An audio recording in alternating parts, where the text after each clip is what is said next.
back to the course. In this lecture, we're going to talk about the marketplace business model. What do I mean by the marketplace business model? That is any business that relies on connecting buyers and sellers. They don't actually create the services they're selling. They focus on being really good at filling the needs of both the buyer and the seller and playing a matchmaking role.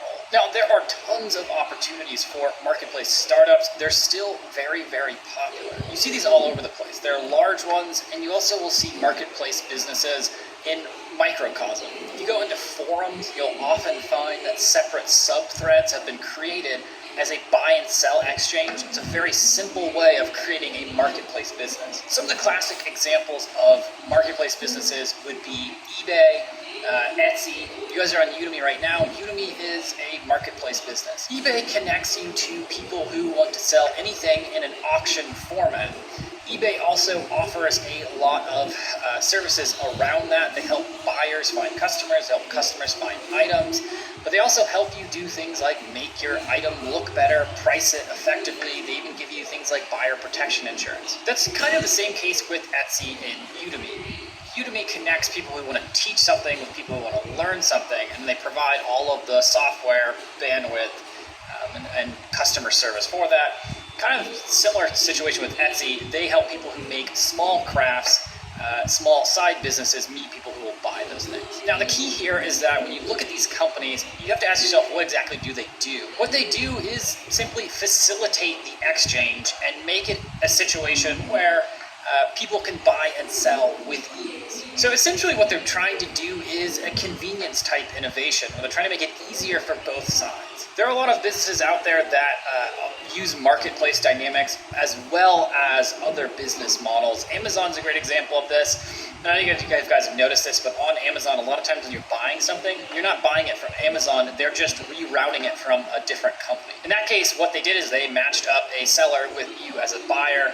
They just do it a little bit differently. You don't know exactly where it's coming from immediately. These are great business models if you're trying to think of building a matchmaking service and not an actual service business. If you notice something out there that people want to buy, but you don't want to make it yourself, that's a potential marketplace play. Generally, the way you go about making a marketplace business idea is you would look for unmet demand for some item or some service, and then you also have to find a comparable community that is offering that service. Now, you'd probably think to yourself, why is it that they just don't sell to each other already? Well, there's a lot of reasons to that. One reason is simply that the people who sell want to focus on what they do best, which is create their service or create their product.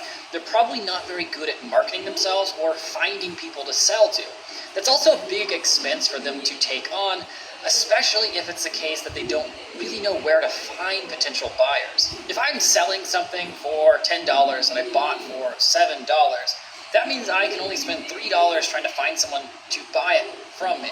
A lot of cases, I'll spend more than that and lose money, or I'll spend $2 and I make $1, and that's simply not worth the effort. Another reason why a seller in this type of situation wouldn't actively go out themselves and sell it is that they actually, in order to do that, would have to take on significant overhead costs. Now, to give you an example of both of these, let's look at the company called GetAround. Now, you might recognize these guys from the sharing economy lecture. What GetAround does is they match up people who want to rent out their car for short periods of time with people who want to rent cars for a short period of time. They're kind of the Airbnb model for cars. Now, try to think of yourself if you were someone who wanted to rent out your car. First of all, this only appeals to a certain amount of people. Some people are completely turned off by it. Some people really like the idea. But if you yourself wanted to rent out your car to random strangers, you couldn't do it yourself. One, where would you find the people to rent it from? And two, how would you pay for overhead costs like insurance? And how would you find a system to handle logistics? The way that GetAround does this is that they have one large blanket insurance policy. Because they buy it for thousands of cars, they have economies of scale, saves them a lot of money.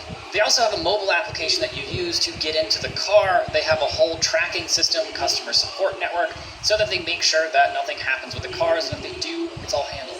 Marketplace models are great whenever you can be in a situation where you know there are people out there that want to make side money, or they want to sell some type of service, but they struggle with those two things. One, they can't find the people to buy it themselves, or it's not worth it for them to do it.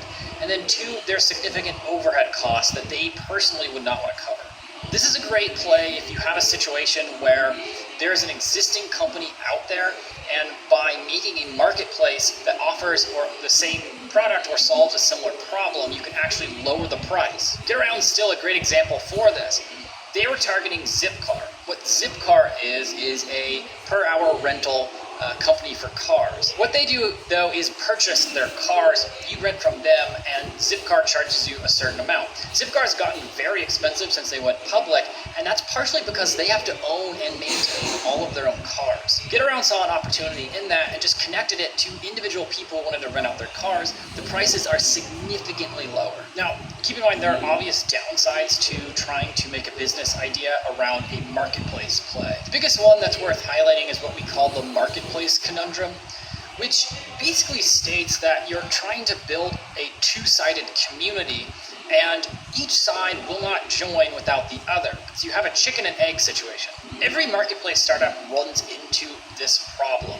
They can't get the buyers to come on because there aren't any sellers yet, and they can't get sellers to come on because there aren't any buyers yet. In order to tackle that, you have to be pretty tricky, or you have to be willing to take a lot of time and money to actually tackle it. Marketplace ventures are typically a little bit larger, so keep in mind they take a little bit longer to run. Now, knowing whether or not you're going to hit the marketplace conundrum, it's pretty simple. If you're looking at your market and you're looking at your potential buyers or potential sellers, ask yourself a couple questions.